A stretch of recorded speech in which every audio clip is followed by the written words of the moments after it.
Hello बच्चों, दिया गया प्रश्न इस प्रकार से है। एड्स के लिए एलाइजा को प्रमाणित करने के लिए हम उपयोग करते हैं a western blotting, northern blotting, southern blotting या फिर ईस्टर्न ब्लॉटिंग। तो इस प्रश्न की मुख्य अवधारणा है।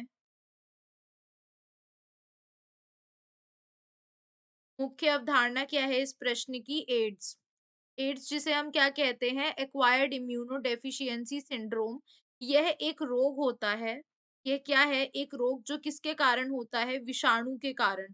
और वो विषाणु क्या होता है? एचआईवी। वो क्या होता है? एचआईवी। तो इस एचआईवी के परीक्षण के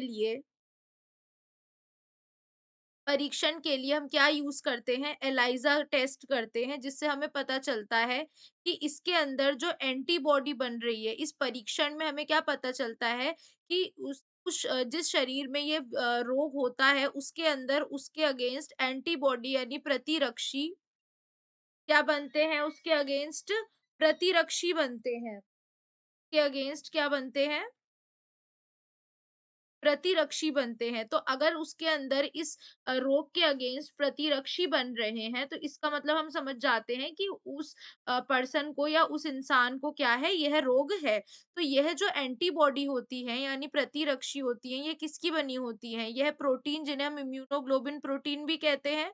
और प्रोटीन के लिए प्रोटीन का सैंपल हम कौन-सी ब्लॉटिंग में यूज़ करते हैं?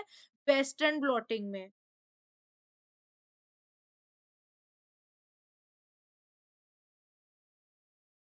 वेस्टर्न ब्लॉट में हम यूज़ करते हैं इसका सैंपल। तो अब इस हिसाब से अगर देखें, पहला कह रहा है वेस्टर्न ब्लॉटिंग, तो यह सही है।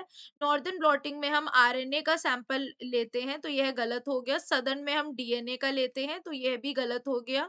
ईस्टर्न ब्लॉटिंग में क्या होता है, जो प्रोटीन बनता है ना, उसके बाद उसमें क्या मॉडिफिकेशन होता है, जिसे हम पोस्ट ट्रांसलेशनल मॉडिफिकेशन कहते हैं, यह उसके बारे में होता है।